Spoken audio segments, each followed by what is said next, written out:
So It's working. yes, good. Thank you all for coming.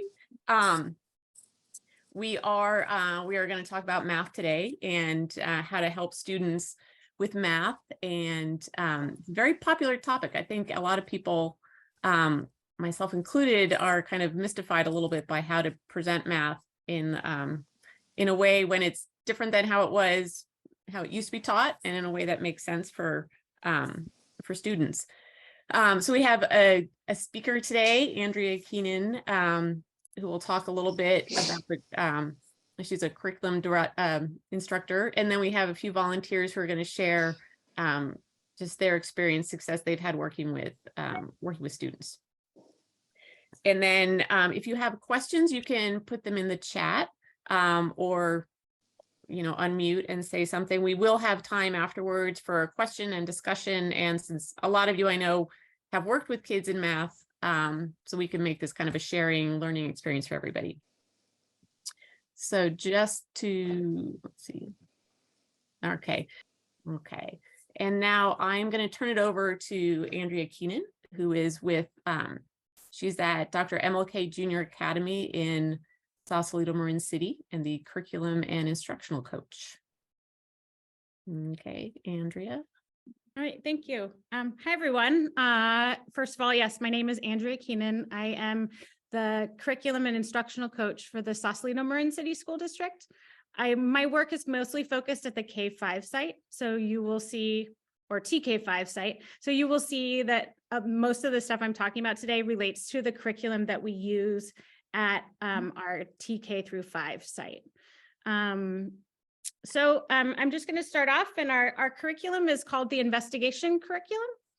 It is by Pearson, and it is an inquiry-based mathematics. So students are heavily involved in developing understanding and fluency by collaborating, investigating, and taking part in problem-based learning. So units are broken down into, oops, go back. Oh, sorry. That's okay. Hit the button by mistake. Okay. So units are broken down into investigations is what they call them. And so you're heavily focused on one concept per investigation so that we can dive deeper into those content areas. So it's very student-centered. It's active and learning, and it involves a lot of collaboration. It involves a lot of manipulatives. And there's always, it's all about, there's always more than one way to solve a problem. And we want our students to be able to justify and explain their reasoning. So I know that, those of us that learned with a lot of algorithms and memorizing algorithms, that it can be really hard to teach math when it's this conceptual. So when I actually, as a teacher, when I learned how to teach in this conceptual framework, when I started teaching 23 years ago, we used investigations, and it helped me become a better teacher. It helped me become better at math myself because I was able to understand what I was doing it more. So what we want is we want our kids to come to a conclusion on their own. So we give them all these strategies, we give them all these ways to solve problems. And then one day we hope that it clicks. So we don't do a lot of traditional drill and kill, although there is a time and a place for that. But as far as our curriculum is concerned, we focus mostly on conceptually solving problems. So it's okay, and I wrote on the slide, it's okay to say to a student, this is a new skill for me. Let's see if I can get some help from your teacher and then solve it together. Because sometimes the problem is so abstract that I have to sit and stare at it for a while to figure out what it wants me to do. And so it's more than okay to ask for help from the teachers. In fact, they would probably prefer that than you teaching it in a different way. One of the things that's heavy on in our curriculum is having students talk to each other about the math that they're doing, having them talk to their teachers, having them talk to their classmates about how they solved a problem. So some things that might be helpful is if you choose a sentence starter.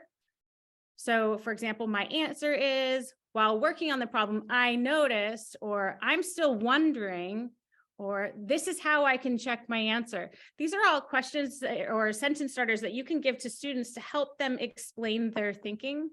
And you can also model them as you're working with them. Let me explain how I solved it. What do you think? Did you do it in a different way?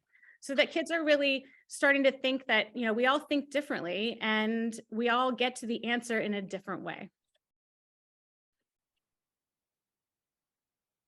So one of the things that's really important that connects to math talk is math vocabulary. At the beginning of each unit, if the picture on here is arithmetic patterns, and that is just a snapshot of the beginning of the investigation of the lesson. And so you'll see that it has the math focus points for the lesson, and then it has the vocabulary.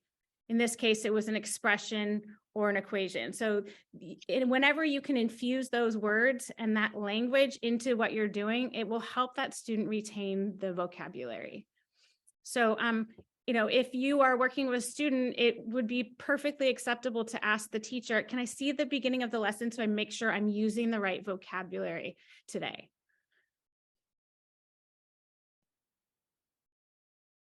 So mathematical practices, these are the overarching mathematical practices that we as teachers are really focused on honing in with our students. If our students are able to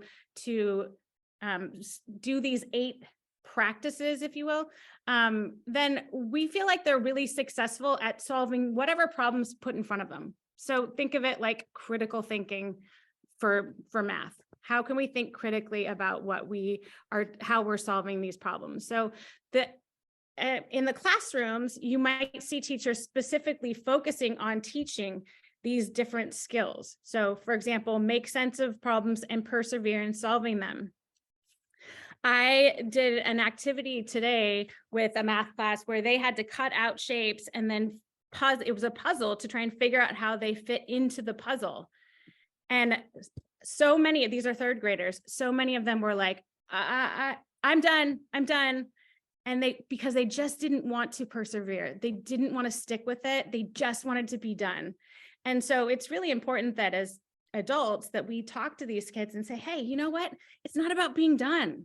It's about seeing if we can do it in a different way, or if it's about really seeing how we can solve this problem. So these are the 8 ones. I'll just read them really quickly because I think they're super important that we recognize them as educators and as adults, and we hone in on them when we're working with kids. So number 1 is make sense of problems and persevere in solving them. Number 2 is reason abstractly and quantitatively.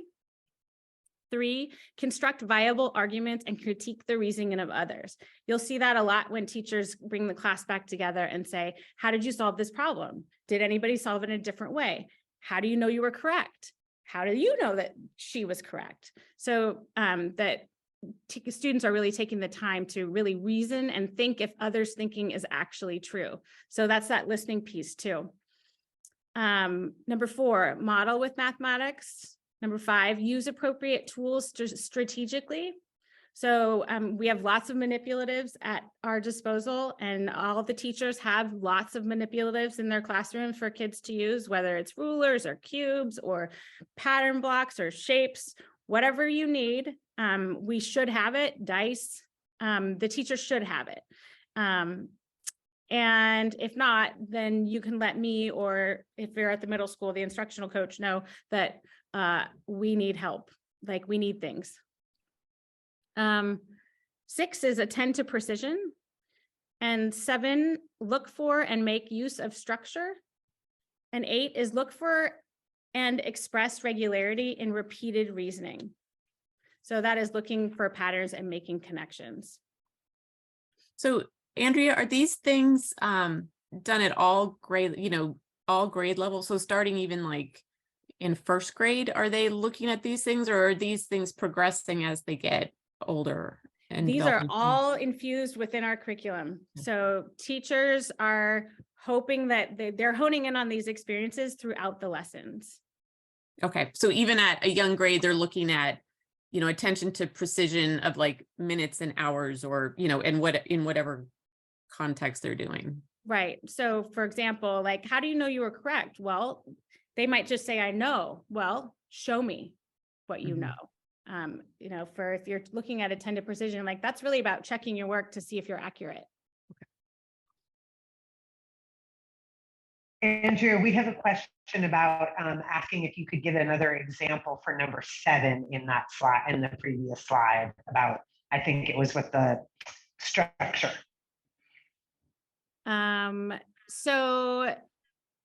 So basically this is like looking at Is because I get free luggage. Okay. Uh-huh. And so this is about putting problems together. So Why don't for you get the example, same it on says- your personal one? I'm not sure. Sorry. Oh, okay. But it's always been a problem. Nikki, because can I show up to you the mute? airport And I have worked on my personal, even though Let's I have see if I their can, business mute- card, they won't give me free luggage. So I have to book on the phone. I understand. Yeah. So I let's, just- So do you want me to reimburse the business for that travel? So it doesn't show on the P&L for the business. so, Peggy, could you mute? I'm never gonna get audited for my travel because I don't travel. If you're the, Can you Great. mute everybody, Kim? I'm trying to figure out how to do Mhm. that. Judy, do you know how to do that? Okay. Go to list. Go into open participants, Yeah, and you should be able to mute next to her Yeah. name. Oh, all right. list of people. Wonderful, thank you. Okay. And now let's see if I can unmute Andrea. okay, I'm good. Okay. Thank you. Thank you. Sorry about that. So another example for number 7, oopsie. Okay. So number 7 here is it's showing you two 10 frames. That square box, 2x5 square box is a 10, what we call a 10 frame. And so what it's asking you to look at is the structure of the problem. So we know that working with nice round numbers, we sometimes call them friendly numbers, like 10, 100, it makes it easy for us to make tens. So this is a 10 frame. You're going to see it across a lot of curriculums, even if it's not the investigations curriculum. It's asking you to make 10 and then what's left over so that you can make 12. So you're looking at the structure of the problem, how it's put together. So how numbers are composed and decomposed.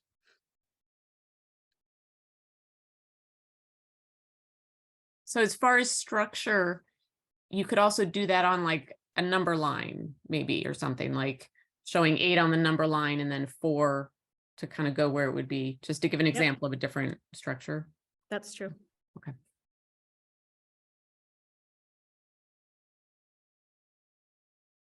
Were there other questions or? Yeah, I just wanted to make sure you knew that there's a lot of people who volunteer all over the county. So they're just wondering if they don't use this curriculum, is it sort of some of these skills, like is this general across? I got a couple of questions about that because they don't use investigations, they use Houghton Mifflin. Yeah, no, that's a great question. The majority of the curriculums, and we've used several around the county, are going to be this conceptual type of learning. It may not be the exact same math curriculum, but you're going to see a lot of the same things like 10 frames and number lines and multiple ways to solve problems. So Thank you. they should be similar. Great. Yeah, they mentioned the expressions curriculum. Yeah. Is, you Yeah. talked about using appropriate tools. Is a calculator a valid tool? Yes. There is a time and a place for a calculator, but yes, I would say that a calculator is a valid tool, and depending on what age group you're working with, you would use it in different ways. Okay, thanks. So this curriculum in particular, a lot of the other curriculums that I've worked with, math and expressions included, they have math games involved. So we play a lot of games with our students so that it's fun, number one. Number two, it promotes math talks. It creates time for them to observe their peers solving problems. It provides an alternative way to review, and it encourages cooperative learning. It supports different learning styles, and it increases student engagement and motivation, and it develops their student strategic thinking. So there's a lot of games out there. I don't know if you guys have been asked to play games with students, but it really is a good time for kids to practice their skills. So here are some examples of games that you can play. And like I said, most teachers have manipulatives and these things that I'm going to mention in their classrooms. So you can just ask. So making 10 or making 100, we have what's called digit cards, and they have all the digits of the numbers. And you would, if you're making 10, you would pick a digit card, and then your teammate would have to try to make 100, get as close to 100 as possible, or get as close to 10 as possible. Capture fraction, that's another one that's often played. We use fraction cards, and it's like playing the game War. The person with the larger fraction actually gets to keep both of the cards. Counting collections is a really easy one to do with younger kids. You just basically grab a handful of something and put it in front of them and ask them to count it. You can grab 2 handfuls, put them in 2 different piles, ask them to count both piles and say which one's larger, which one's smaller, so you can compare. It's a real easy one, and most classrooms have, some sort of cubes or bears or whatever you need to count, to just grab a handful of something. It makes it pretty simple. And then dice can come in really handy. This game can be done with any number of dice. Ask the child to roll 2 dice to form 1 number. Then you roll 2 dice to get the second number, determine which number is larger, and then you can incorporate inequalities, greater than, less than, or equal to. So they would record then what their rules developed. So that can be adjusted for age levels too, depending on if you're working with a second or third grader, or if you're working with a 5th grader, you can have larger numbers. So our current curriculum spirals as students move up the grades. So I put an example on here that has to do with fractions. What that basically means is that the content is taught at each grade level, but it will come back around at each grade level. So for example, with fractions, students in 1st through 3rd grades, they work on putting together and taking apart whole numbers. And as they develop flexibility in decomposing numbers, they learn about the way our number system is structured, and they develop computational methods based on this understanding. So we will look at fractions in 1st grade. It is not something that happens in the older grades alone. It's just at a more basic level, and I'll get into some examples of fractions a little bit later. And then in 4th through 5th grade, students engage in developing this same kind of flexibility with fractions, and then moving into decimals, which are also fraction numbers. And really, this is just the groundwork that it starts at a very young age. And as kids move up, they get more and more complexity with their thinking, and with their number sense, and with their ability to solve problems. So this is an example of a fraction problem. The picture on the left, it is before the teacher asked to look at 2 pizzas. Would you rather have half of a pizza or a quarter of a pizza? Who gets more? And so it's all about sort of like looking at it from different perspectives.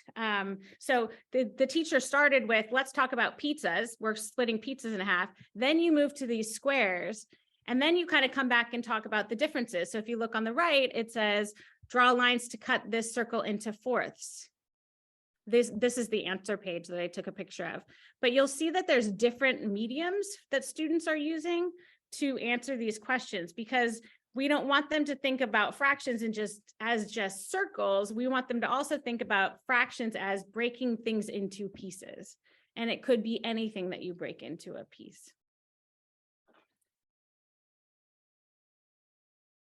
And here is an example of how it spirals.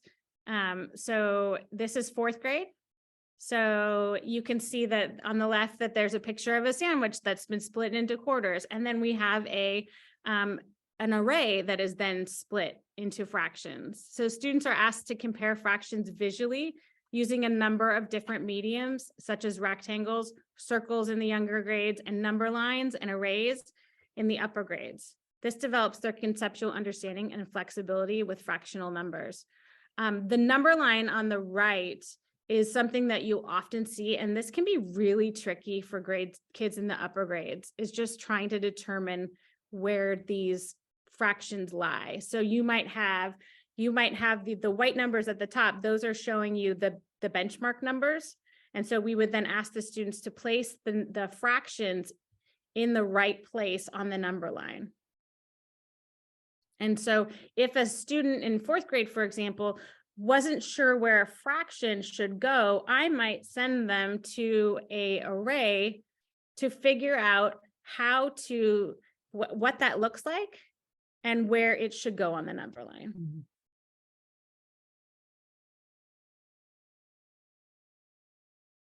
And just some key takeaways, make math fun by playing games. The more math talk you can fuse with your students, the better. There's often more than one way to solve a math problem. Ultimately, our goal is for our students to be flexible, efficient, and accurate. So each child's path to this goal is different. So, helping them along the way, if knowing that that is our end goal, then we are grateful that you are there. And then your role is to build confidence. It's huge. And so many times kids just need us to say to them, you are so smart, you can do this, because it goes a long way. And really math is just, if you can build confidence in math, it will work in it'll infuse itself in every other subject area for that child. So always be positive, even when it's hard, because I know sometimes it can be challenging. And the goal is to change their mindset from being fixed, I can't do this, to a growth mindset, which is, wow, I can do it. So they're really able to persevere and learn to solve problems in their own way. Great. Thank you, Andrea. So I stopped sharing. We can refer back to that if need be. So now I have, let me figure out how to unmute some of you. But Ruth, do you want to just give an example? Because I know you've been in working with kids in math, of kind of how your approach or something that's worked for you. Yeah, I thank you so much. And Andrea, I really appreciate hearing about the program that you're referring to from Sausalito. I'm working in Novato, and we have expressions. Mm-hmm. And whether it's an inquiry-based program or not, I don't believe it is, because what I get is individual lessons to work on with the children. And I think, an overview of the curriculum is probably something I would ask for, now that I know that I'm not just there, to help the children on a daily basis, but maybe also to get an overview. So I appreciate that. But I also want to thank you for talking about the growth mindset of math students. I'm an educator and I've retired, so this gives me great joy to be back in the classroom and to work with students. But late in my career, I became familiar with an educator from Stanford, Jo Bowler. Oh, you yes. probably know her, and she introduced to me the concept of a math mind, that everybody has a math mind. I mean, you would have kids over the years, and parents and other teachers. I just can't do it. My mind doesn't think like that. I can't think mathematically, but her belief, and I really believe this helps children really feel empowered, is that everybody has a math mind and everybody can do it. And just your approach of different ways to solve a problem is absolutely right on with what she's saying.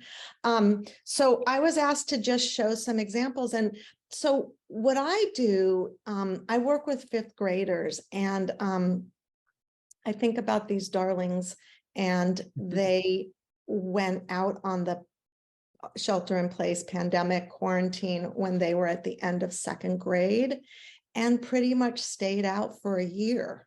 So what happened during that year in their math curriculum? Well, some of them didn't master a lot of their multiplication facts.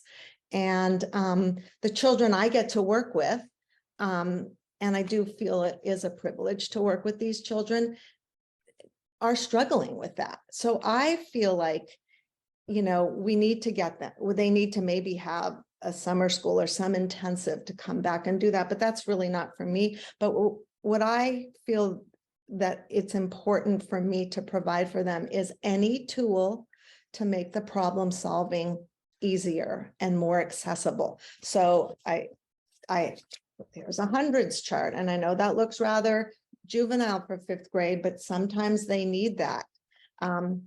Here's a multiplication chart, and in order for them to do their, I'm not sure I'm getting this right, in order for them to do their their fraction work and their decimal work and their multiplication and division work, they need to have these tools accessible to them, and their teachers are very supportive with that. So I would say my technique, my takeaway, my giveaway is to have whatever tools the child needs in order to accomplish the goal of the day and the overall goal, whether it's a chart or a reminder. They're working on order of operations, so we're doing PEMDAS, and I always have it available for them. I also bring my own whiteboards. The teachers have them, but sometimes gathering all that up takes a little time, and I don't want to waste the time. So I have individual whiteboards and markers and erasers, and the children really like doing the problems on the whiteboard as opposed to on their pencil and paper. And I feel like what you said, anything that will motivate them to do the work is essential. So those are really my how I sort of function when I work with the kids. But thank you very much. I really appreciate hearing about what other programs are here in the county. Yeah, and I will tell you that I have taught math expressions. It's also a curriculum that spirals like investigations, and it is conceptual. There's quite a bit of conceptual. It has a good happy medium, in my opinion, between the conceptual and the procedural math. So yeah, it's a great program. But I think, and I don't want to keep saying this, but I do think that children who missed such essential time, as all of them did in the classroom, need different supports. And I think we shouldn't forget that. I think we should definitely embrace that and help them with that. Great. Anne, you had a question. Do you want to unmute? And I just wanted to say something that Ruth inspired in me, which is last time I was working with kids, I was working remotely, and there are 2 videos that I found that were just great to show kids. One is You Can Learn Anything from the Khan Academy. Okay. It's just a real, pat on the back. It's one of their most viewed, million viewers videos. You can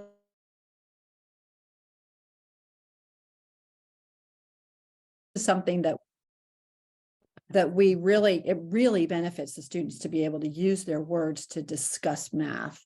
And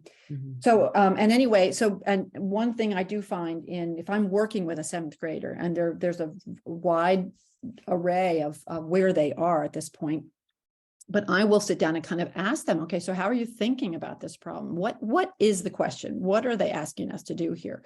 And I often just say, these people that write these problems, they're trying to trick us. What do you think? What do you think we really have to figure out? And what do you know so far?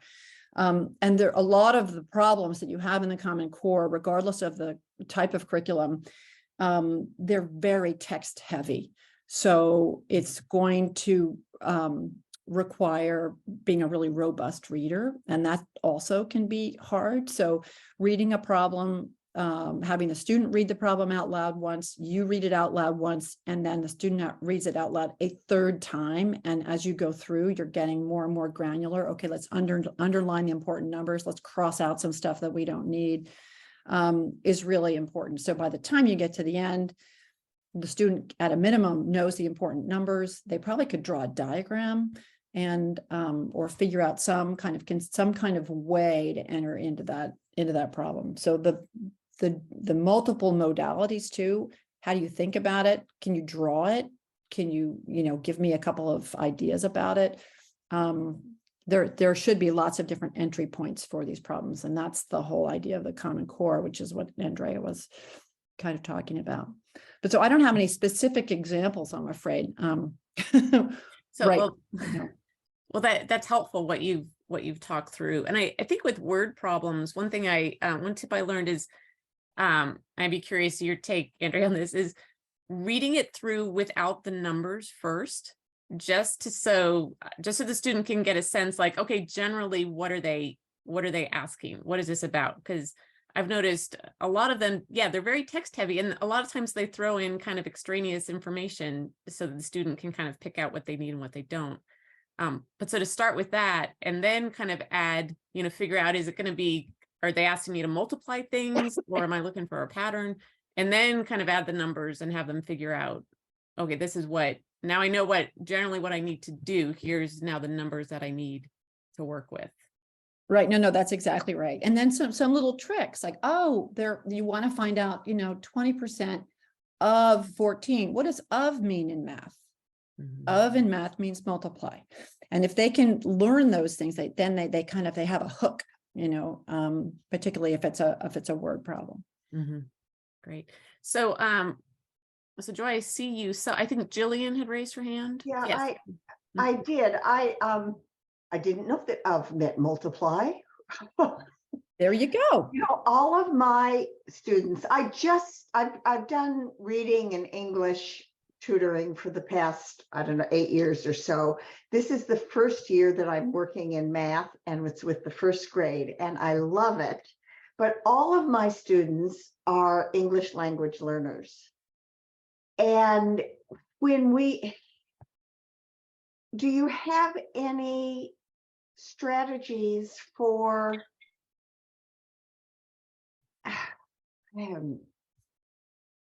explaining problems? Is it okay if I lapse into Spanish to do this? Is it okay to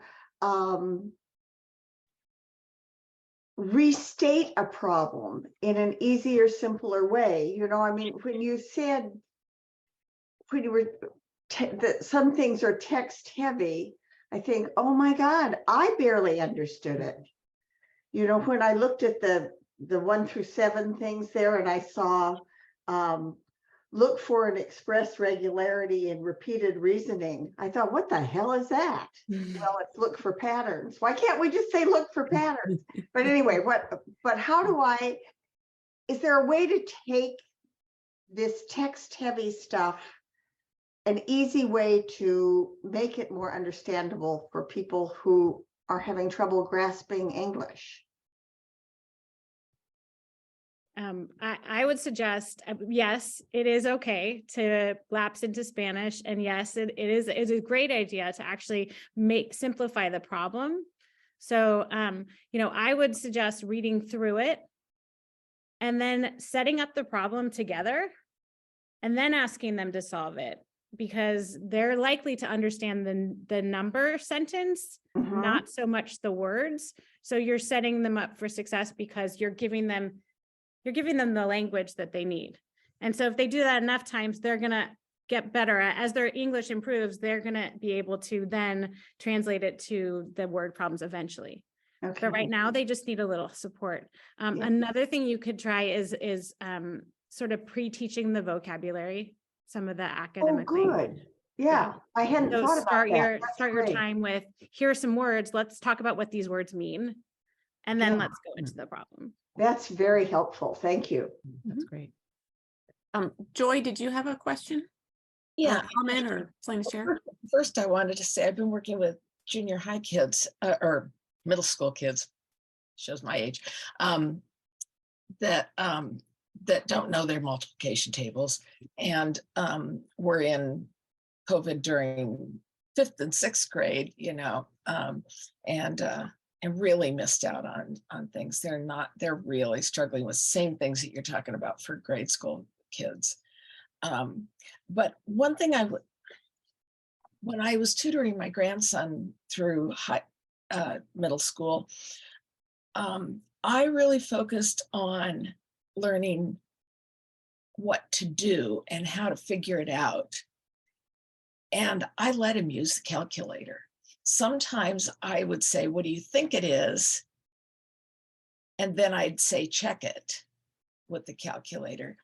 But what I really wanted him, he's got a calculator. He knows he's got a calculator. He's when he goes to the store, he uses the calculator. And I just felt like understanding what to do was more important, and that because he had a tool for doing the multiplication. Am I off base? Averill, did you want to take that, or do you want me to answer it? No, I'll take a whack at it, and then, because I think it's a really valid question, and then Andrea, you should also. I think, you're right. Knowing what to do is the most critical thing, right? So, if you know the operation, you know that you're going to be dividing, or you're going to be multiplying, or whatever it is. You don't want just the fiddly number part to get in the way of actually getting to a result. But by the same token, you want to be sure he has those fundamentals. So if he's got his, multiplication tables nailed, and he knows them, I don't think having a calculator and using that is a problem. It's just that you don't want to have the calculator replace the learning, and making sure that he really does know those his multiplication facts. But you're right. A calculator is garbage in, garbage out, right? If I'm not going to put the correct operation in, I'm going to get some nonsense out of my calculator. So I think you're probably fine letting him use his calculator. Yeah, I agree. I like the idea of having kids check their work with a calculator. I think that is one way to check for accuracy, but it also, they try the operations on their own, and then they're able to check their work with it. I think that's a great use of the tool. And also what it does also is it even if they haven't done it completely ahead of time before using a calculator, it forces them to estimate what is a reasonable answer here. Is it 10,000 or is it 500,000, right? What's a reasonable answer? And so that forces that thinking, which I think is really useful.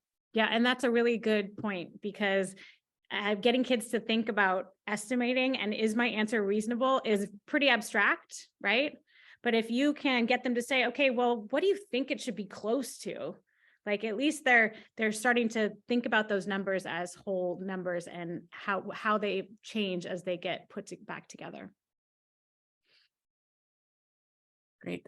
I like how that's a good way to use the calculator as a tool, not just as a crutch that, is maybe doing some of the busy work that they could do, but it makes it a little bit faster, but yet it's forcing them to kind of be like, oh, does that make sense? And did I punch the right number, or did I do like divide when I meant to do multiply, or, something like that? It kind of forces them to check it.